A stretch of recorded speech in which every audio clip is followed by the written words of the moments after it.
रहस्यों और रोमांचों से भरपूर बिहार का इकलौता टाइगर रिजर्व क्षेत्र वाल्मीकि टाइगर रिजर्व क्षेत्र का क्या है रहस्य। वहां पे जो दीमकों का टिला है उससे क्या है महर्षि वाल्मीकि का कनेक्शन। जब सब कुछ आपको बताऊंगा तो आपके भी होश फाख्ता हो जाएंगे और आपको पता चलेगा वाल्मीकि टाइगर रिजर्व के रहस्यों के बारे में। इसके ऊपर हम लोग बातचीत भी करेंगे, लेकिन उससे पहले मेरा परिचय जान लीजिए। मेरा नाम है रजत और आप जनता जंक्शन देख रहे हैं। वाल्मीकि टाइगर रिजर्व अपने अद्भुत और रोमांच जीव जंतुओं के लिए पूरे दुनिया भर में विख्यात है। यहां पे ऐसे ऐसे जीव, ऐसे ऐसे जानवर पाए जाते हैं कि पूरे दुनिया के वैज्ञानिक जो है बिहार के इस टाइगर रिजर्व पे नजर बनाए रखते हैं कि आखिरकार अब कौन सा जीव, अब कौन सा जंतु, अब कौन ऐसा पेड़ का या पौधा का जो है दृश्य देखने को मिल जाएगा जो दुनिया में कहीं और देखने को नहीं मिलती है। उसी में जब वैज्ञानिकों का नजर वहां पे दीमकों के टिला पे गया तो उनके होश फाख्ता हो गए। जब इसके इतिहास को खंगाला गया और जो सच्चाई सामने आई वो आज मैं आपको बताने वाला हूं।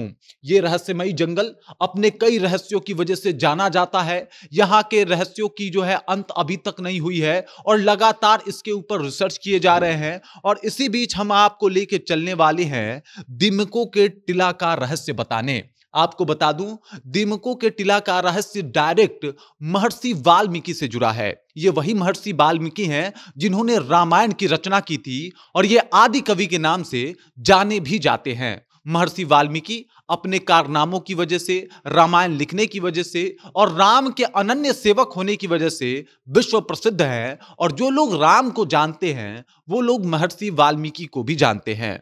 माना जाता है कि महर्षि वाल्मीकि पहले एक रत्नाकर नाम के डाकू हुआ करते थे और उस दौरान ये दूसरों की संपत्ति लूट लिया करते थे, उनके साथ चोरी करते थे और इसी तरीके से अपने और अपने परिवार का भरण पोषण किया करते थे।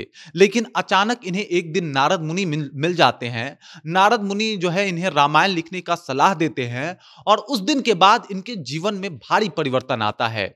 और उसके बाद क्या था, महर्षि वाल्मीकि जो है वो घोर तपस्या में लीन हो जाते हैं। और जिस दौरान जिस जंगल में ये तपस्या कर रहे थे उस क्षेत्र का नाम था वाल्मीकि आश्रम। आपको बता दूं, ये वाल्मीकि आश्रम ही बाद में वाल्मीकि टाइगर रिजर्व के नाम से प्रचलित हुआ। आपको बता दूं कि इस दौरान जब ये तपस्या कर रहे थे तो कई सालों तक घोर तपस्या करने की वजह से इनके शरीर के ऊपर दीमक लग गए और दीमकों का एक बड़ा अंबार पहाड़ सा दिखने लगा और उसके बाद से इनका नाम भी रत्नाकर से वाल्मीकि पड़ गया। अब रत्नाकर से वाल्मीकि पढ़ने के ऊपर भी एक दिलचस्प कहानी है। दरअसल आपको बता दूं कि संस्कृत में दीमक और चींटियों को जो है वो वाल्मी कहा जाता है। और जब इनके शरीर पे, पूरे शरीर पे ये वाल्मी जो है वो व्याप्त हो गए, यानी चींटियां और दीमक व्याप्त हो गई, तो उस वक्त से इनका नाम जो है वो वाल्मीकि पड़ गया।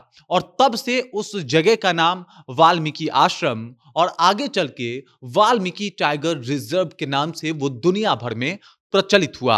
अपने कई रहस्यों के साथ वाल्मीकि टाइगर रिजर्व में आज भी वाल्मीकि का वो टिला देखने को मिलता है, यानी दीमकों का वो टिला आज भी देखा जाता है। और सिर्फ एक जगह नहीं बल्कि कई जगह पे दीमकों का ऐसा टिला देखने को मिलता है और लोगों का मानना है कि ये वाल्मीकि का निवास है। ऐसे ही कभी बैठ के वाल्मीकि यहाँ पे तपस्या किया करते थे और इसी वजह से यहाँ पे बहुत मात्रा में दीमक आ गए और आज भी उनकी टिलाएं जो है वो देखने को मिलती है जो सैकड़ों साल पुरानी है। और इस टिला का यही रहस्य है जो सीधा सीधा महर्षि वाल्मीकि से जुड़ा हुआ है। बाकी इस रहस्य को जान के, इस कहानी को जान के, रत्नाकर डाकू या यूं कहें महर्षि वाल्मीकि के बारे में जान के आपको कैसा लगा? ये जो हमारा ये एकमात्र जंगल है बिहार का वाल्मीकि टाइगर रिजर्व, जो अपने अंदर कई रहस्यों को छुपाए हुए है, इस जंगल के बारे में जान के आपको कैसा लगा? कमेंट के माध्यम से अपना विचार आप हम तक पहुंचा सकते हैं। बाकी आप देख रहे हैं जनता जंक्शन और मेरा नाम रजत है।